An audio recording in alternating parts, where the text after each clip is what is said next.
TVR, a British manufacturer renowned for its high-performance sports cars, produced a line of iconic vehicles that left a mark on automotive history. Among these, the TVR Tuscan Speed 6 stands out as a testament to TVR's commitment to engineering excellence and driving exhilaration. Today, we'll explore the legacy, design, performance, and impact of the TVR Tuscan Speed 6 in the realm of sports cars.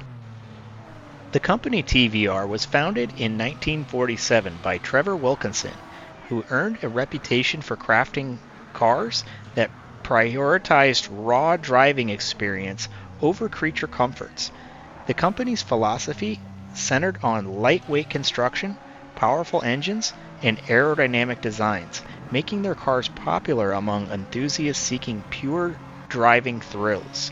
The TVR Tuscan Speed 6, introduced in the late 90s, epitomized the ethos blending striking aesthetics with blistering performance.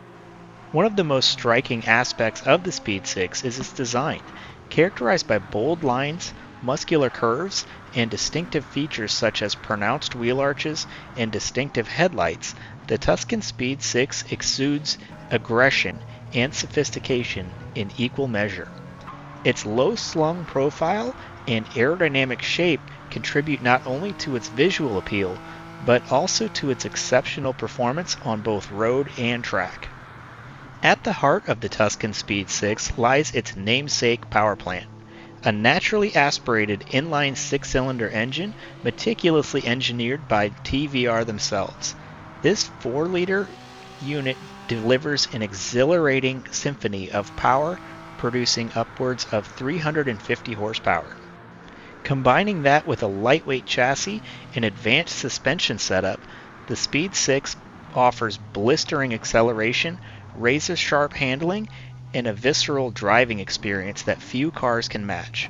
Its rear-wheel drive configuration and manual transmission further enhance the driver engagement, allowing enthusiasts to feel truly connected to the driving experience.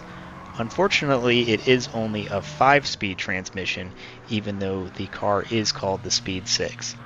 The TVR Tuscan influenced subsequent generations of sports cars and captured the imaginations of enthusiasts worldwide, even though it does fall in a more niche market. Although the car is seen in the movie Swordfish, released in 2001. Its blend of raw performance, striking design, and unadulterated driving pleasure cemented its status as a cult classic among aficionados. Furthermore, the Tuscan Speed 6 served as a symbol of TVR's unwavering dedication to push the boundaries of automotive engineering and redefining the sports car genre. The Tuscan stands as a testament to TVR's legacy of craftsmanship, innovation, and passion for driving. Its timeless design, exhilarating performance, and enduring appeal ensure that it remains a beloved icon in the pantheon of sports cars. As enthusiasts continue to cherish and celebrate the thrill of driving, the legacy of the Tuscan Speed 6 will undoubtedly endure, inspiring generations of automotive enthusiasts in the future. Let's go ahead and ship it to Tokyo and see how it handles our lap. After fully modifying the TVR Speed 6 with its factory naturally aspirated inline 6, the car ends up with 620 horsepower and 412 foot-pounds of torque. That's more than enough power for a car that weighs in at 1,989 pounds. This puts the performance points of the vehicle at 780.84, which allows it access to a lot of races, such as the 800 series races it can compete in, and you can always detune it a little bit as well to make it qualify for the 700 series races.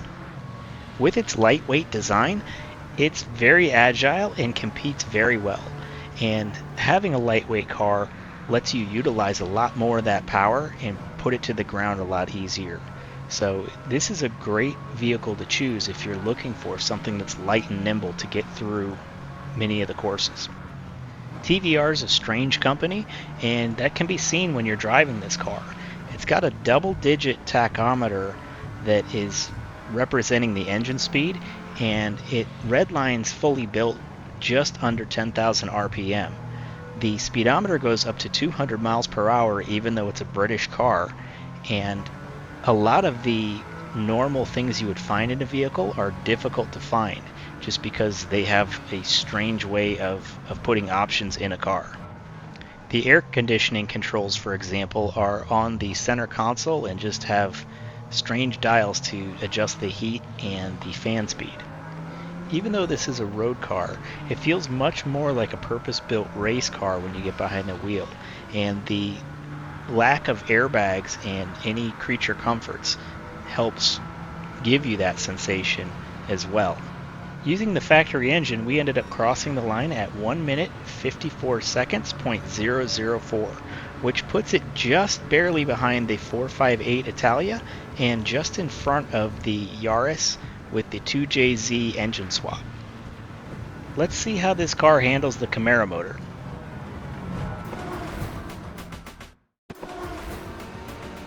When you end up swapping the supercharged LT4 out of the Camaro into the TVR, it's a much more intimidating car to drive. This could even be a contender for the #1 spot if there was more time to be more confident in the car. But this car does feel light and planted at the same time, with just a stupid amount of power. The horsepower rating ends up going up to 1,004 horsepower, and the torque ends up at 811.4 foot-pounds. So this is a car that will let the back end step out quite easily. It only ends up picking up another 200 pounds by swapping in the engine, bringing the total weight to 2,198 pounds. And of course this extra power means more performance points as well, so you would have to detune it to get to the 800 series races because it comes in at 820 performance points. But even with all of those points, it actually feels underrated, and the car is just glued to the track due to its lightweight chassis. But just be careful, because if you push on the rear tires too hard, they will break loose. This car's tires ended up wearing at about 33%, whereas the stock motor ended up wearing at about 20%. The front tires on both cars was at about 5%. And the fuel on this vehicle will only last you about 3 laps, where the stock variant was able to put down around 5 laps, so you get a lot more range out of that other car. The shift point is lower as well, with it coming in right around 8,000 RPM. But we ended up crossing the line at 1 minute 48.852, which puts it all the way up in 5th place, just behind the engine swap ZR1. Although the swapped version is pretty impressive to drive, I actually preferred the stock 6-cylinder engine just because it was more predictable with that naturally aspirated power. Stick around for the setup, and thank you so much for watching. I'm very grateful for you. Please like and subscribe for future content.